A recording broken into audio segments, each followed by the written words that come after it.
Muy buenas, mi grupo número 4, conformado por Celeste Larga Espada, Saúl Muñoz, Lady González y mi persona, Paula Iribarren, estaremos hablándoles sobre el tema sustancias acidificantes precursoras de ozono. Como introducción tenemos que la composición de la atmósfera se puede dividir en varias capas principales, cada una con una característica distinta en cuanto a temperatura, presión y composición química.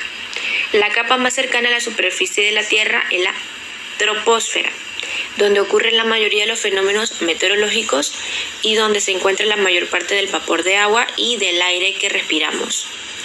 La estratosfera es la segunda capa de la atmósfera y es notable por la presencia de ozono de su región superior.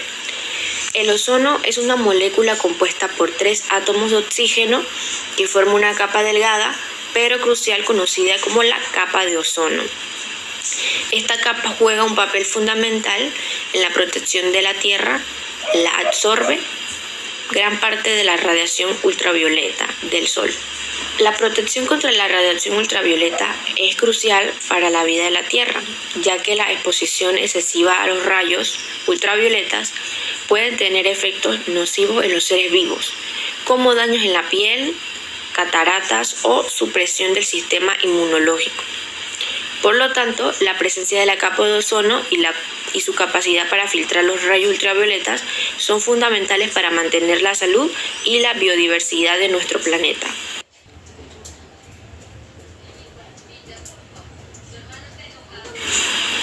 Como definición de las sustancias acidificantes precursoras de ozono, tenemos estos son compuestos principalmente contaminantes atmosféricos primarios, como los óxidos de nitrógeno y los compuestos orgánicos volátiles, que se emiten principalmente por actividades humanas como la combustión de combustibles fósiles, la industria y el transporte. Las sustancias acidificantes precursoras de ozono son compuestos químicos que, como mencioné anteriormente, pueden contribuir a la formación del ozono troposférico a nivel del suelo. Estos compuestos incluyen óxidos de nitrógeno y compuestos orgánicos volátiles. Estos son liberados principalmente por actividades humanas como la combustión de combustibles fósiles, la industria y el transporte. Aunque no son los principales culpables del agotamiento del ozono estratosférico, su presencia puede afectar el equilibrio químico en la atmósfera. En ciertas condiciones, contribuir a la destrucción del ozono estratosférico. Sin embargo, es importante destacar que el agotamiento de la capa de ozono estratosférico es principalmente causado por otras sustancias químicas como los clorofluorocarbonos que ya mencioné anteriormente. Esto ocurre cuando los óxidos de nitrógeno y los compuestos orgánicos volátiles se combinan con otros contaminantes atmosféricos, como dióxido de azufre, para formar ácidos como el ácido sulfúrico y el ácido nitrítico. Tipos de sustancias acidificantes precursoras de ozono. Entre estas sustancias se encuentran los óxidos de nitrógeno, que son compuestos formados por la combinación de nitrógeno y oxígeno. Los dos óxidos principales son el óxido nítrico y el dióxido de nitrógeno. Son conocidos por su papel en la formación de la lluvia ácida y como precursores del ozono troposférico. Como sustancias acidificantes, los óxidos de nitrógeno contribuyen a la acidificación de la atmósfera y de los cuerpos de agua debido a su capacidad para formar ácido nítrico cuando reaccionan con el agua en la atmósfera. Y como precursores de ozono, en la troposfera, los óxidos de nitrógeno son precursores del ozono troposférico en presencia de luz solar y compuestos orgánicos volátiles. Los óxidos de nitrógeno pueden reaccionar para formar ozono. Este ozono es un componente importante del smog. A su vez, también encontramos otra sustancia llamada compuestos orgánicos volátiles, que son una amplia gama de compuestos químicos que contienen carbono y se evaporan fácilmente a temperatura ambiente. Son conocidos por ser tanto sustancias acidificantes como precursores de ozono troposférico. Y como sustancias acidificantes, algunos compuestos orgánicos volátiles pueden contribuir a la acidificación del medio ambiente al reaccionar con compuestos atmosféricos como el oxígeno y el nitrógeno para formar ácidos como el ácido acético y el ácido fórmico. Estos ácidos pueden contribuir a lo que viene siendo la lluvia ácida.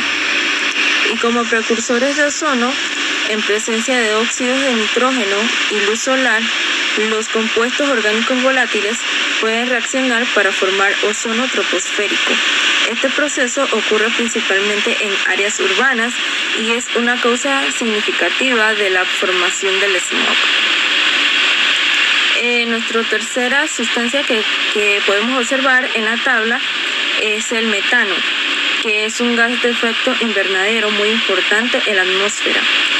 Es importante recalcar que aunque este no es un precursor directo del ozono troposférico ni una sustancia acidificante en sí misma, desempeña en menor medida un papel crucial en la química atmosférica y puede influir indirectamente en la formación de ozono y en la acidificación del medio ambiente. Como precursor de ozono, puede reaccionar en la atmósfera para formar otros compuestos que sí lo son, como por ejemplo el metano puede reaccionar con radicales hidroxilo en la atmósfera para formar formaldehído y otros compuestos orgánicos volátiles que son precursores del ozono troposférico. Como también representa pues una contribución al cambio climático, ya que como lo mencionamos anteriormente, no es una sustancia acidificante.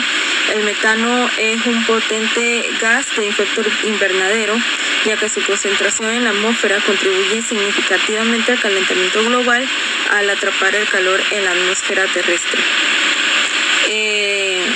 También tenemos como siguiente sustancia el monóxido de carbono.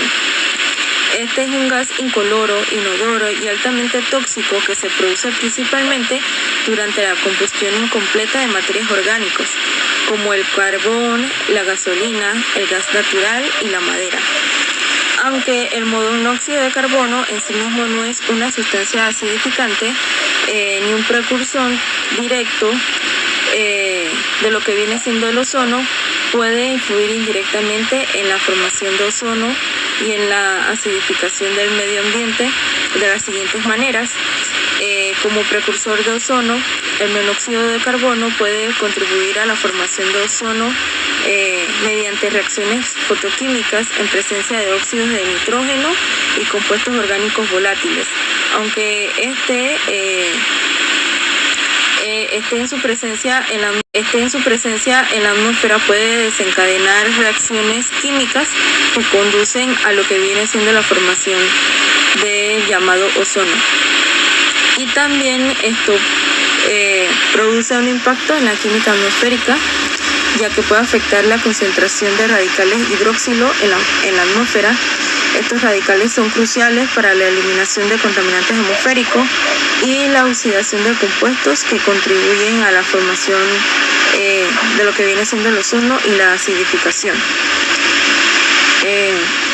En la siguiente diapositiva presentamos lo que viene siendo las diferentes fuentes de emisión de las sustancias mencionadas anteriormente. Para continuar, tenemos que explicar un poco de qué son las fuentes antropogénicas para comprender un poco más sobre lo que vamos a hablar en esta diapositiva. En la siguiente diapositiva hablaremos sobre las fuentes de emisión de las sustancias ya mencionadas, pero antes de esto explicaremos un poco sobre lo que son las fuentes antropogénicas. Estas son aquellas que contienen su origen en las actividades humanas, en otras palabras, las fuentes de contaminación, emisión de gases, residuos, entre otros, que son generados por las acciones y procesos realizados por los seres humanos. Para nuestra primera sustancia, que son los óxidos de nitrógeno, sus fuentes antropogénicas incluyen la combustión de combustibles fósiles en vehículos de motor, centrales eléctricas, plantas industriales y sistemas de calefacción. También se generan a partir de procesos industriales como la producción de cemento y la quema de biomasa. Las fuentes naturales de los óxidos de nitrógeno incluyen erupciones volcánicas, tormentas eléctricas y la actividad microbiana en suelos. Nuestra segunda sustancia, que son los compuestos orgánicos volátiles, sus principales fuentes antropogénicas son los vehículos de motor, las actividades industriales como la fabricación de productos químicos y pinturas, los productos de limpieza, los disolventes y los procesos de combustión en la agricultura. Las principales fuentes naturales de los compuestos orgánicos volátiles incluyen las emisiones de plantas, la descomposición de las materias orgánicas en los suelos, los incendios forestales y las erupciones volcánicas. Para el monóxido de carbono, las principales fuentes antropogénicas son la combustión de combustibles fósiles, como lo son los motores de los vehículos, las industrias y sistemas de calefacción. También se emite durante la combustión de biomasa y en procesos industriales como la producción de acero. Para las fuentes naturales de lo que viene siendo el monóxido de carbono, incluyen los incendios forestales, la descomposición de la materia orgánica y las erupciones volcánicas.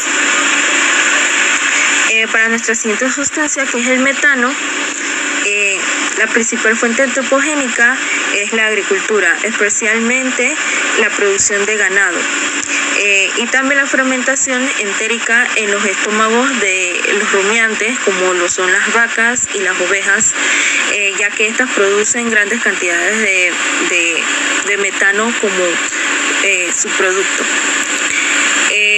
También en estas hay que destacar lo que es la gestión de los residuos, que vendría siendo en la descomposición anaeróbica de los residuos orgánicos en los vertederos y sistemas de tratamiento de aguas residuales que liberan metano a la atmósfera. Y también la extracción y distribución de combustibles fósiles, ya que se puede mencionar que esta puede ser la extracción de petróleo y gas natural, así como la distribución y transporte de estos combustibles. Esto también pueden provocar fugas de metano. También en la quema de biomasa, ya que de esta manera se libera como en la agricultura de la tala y la quema, o accidental también podría ser como en incendios forestales, ya que estos liberan metano a la atmósfera. Y en las fuentes naturales, estas se producen mediante los humedales, ya que estas son una fuente natural importante de metano debido a la descomposición anaeróbica de la materia orgánica en condiciones de suelo saturado. Y también en las fugas naturales, ya que vendría siendo esto que puede ocurrir durante la extracción de gas natural y en procesos geológicos, como en las filtraciones de gas en el fondo del océano. Para la reducción de las emisiones de metano es importante tanto para mitigar el cambio climático como para reducir el papel como precursor indirecto del ozono de clase troposférico.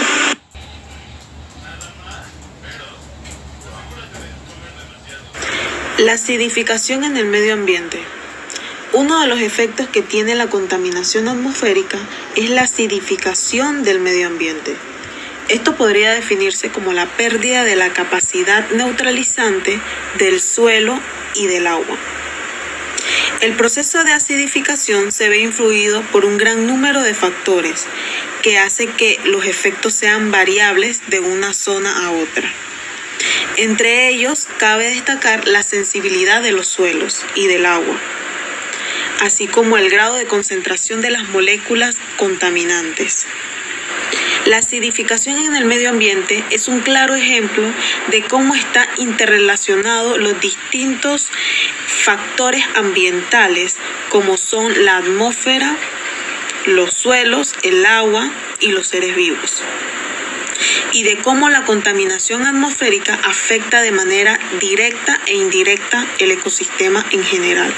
La acidificación de las aguas continentales tiene un efecto muy grave sobre el ecosistema acuático. Se ha demostrado que la mayor parte de organismos integrantes del ecosistema de agua dulce son sensibles a la acidificación, produciendo alteraciones en todos los niveles tróficos.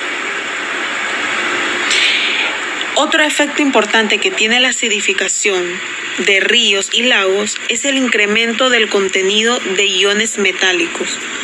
El aluminio disuelto en el agua, ciertas especies de peces, anfibios, presentan una elevada sensibilidad a esta acidificación. La disminución del pH en las aguas varía la composición química de esta, ya que esta libera iones de metales en el agua. El ion de aluminio es muy tóxico para la mayor parte de los organismos y a elevadas concentraciones puede causar la muerte de gran parte de los organismos existentes en los lagos. La acidificación de los suelos y aguas. La acidificación de los suelos y aguas es un fenómeno preocupante que ocurre a nivel mundial. Se refiere a una disminución en el pH del suelo y del agua, haciéndolos así más ácidos. Este proceso puede ser causado por diversas actividades humanas, como la quema de combustible fósil, la intensificación agrícola y la contaminación industrial. Uno de los principales factores que contribuye a la acidificación del suelo y del agua es la liberación del dióxido de carbono a la atmósfera. El CO2, cuando se disuelve en agua, forma ácido carbónico que baja su pH y además con el CO2 cuando el CO2 se deposita en el suelo, se convierte en un ácido carbónico y contribuye a la acidez del suelo. Para solucionar este problema es necesario tener medidas para reducir las emisiones del CO2 y promover prácticas agrícolas sostenibles. También poder cambiar a fuentes de energía renovable más limpias, así como promover técnicas agrícolas que reduzcan el uso de productos químicos y puedan promover la conservación del suelo para ayudar a prevenir la acidificación del suelo y del agua. Además, es importante monitorear periódicamente la calidad del suelo y del agua, así como educar y sensibilizar al público sobre los efectos negativos de la acidificación. La implementación de políticas y regulaciones ambientales adecuadas también pueden desempeñar un papel muy importante en lo que vendría siendo la protección del suelo y del agua contra la acidificación.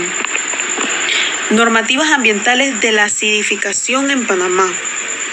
Nosotros tenemos el decreto ejecutivo número 2 del 14 de enero del 2009, por el cual se establece la norma ambiental de calidad de suelos para diversos usos.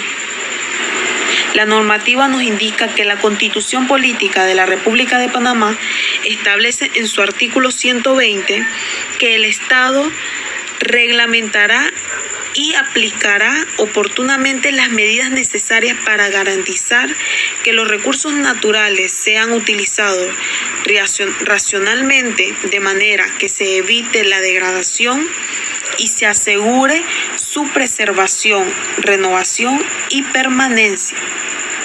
También nos indica sobre las caracterizaciones de los suelos, los criterios de contaminación en el suelo y los usos industriales del suelo. Soluciones y tecnologías limpias. Bien, sabemos que estas prácticas innovadoras son obtenidas sin el uso de combustible. Dentro de estas podemos entender que estas energías son producidas a partir de recursos naturales infinitamente renovables y con poco o ningún efecto o impacto a la contaminación del ambiente. Dentro de estas prácticas innovadoras podemos mencionar lo que son las energías renovables, las cuales podemos comprender como la energía solar o la energía eólica. También podemos entender la eficiencia energética, que es donde podemos mejorar lo que es la construcción y el panorama en cuanto a la catalización de la energía de nuestro hogar. También podemos mencionar lo que es la agricultura sostenible, dado que de esto trata lo que es el cultivo responsable de los suelos. Podemos mencionar dentro de este ámbito lo que es la hidroponía, que no utiliza lo que es el suelo agrícola, sino que utiliza disoluciones minerales, agua, que permiten que se aproveche con más eficiencia lo que son los espacios disponibles para cultivar alimentos. También podemos mencionar en este ámbito lo que son los transportes electrificados, dado que esto es una manera de consumo energético bastante grande, pero podemos ver que son servicios que son autosostenibles y que no utilizan lo que es combustibles fósiles. Dentro de esto podemos ver sistemas de transportes públicos como el tren, como los metrobuses, que pueden llegar a ser de manera eléctrica. Como modo de conclusión, estas sustancias pueden contribuir a la formación del ozono troposférico a nivel del suelo, lo que puede tener efectos negativos en la calidad del aire y la salud respiratoria de las personas, así como la vegetación y los ecosistemas terrestres. Además, aunque no son los principales responsables del agotamiento de la capa de ozono estratosférico, las sustancias acidificantes precursoras de ozono pueden contribuir indirectamente a su deterioro, lo que a su vez puede tener consecuencias graves para la vida de la Tierra al aumentar la exposición a la radiación ultravioleta dañina.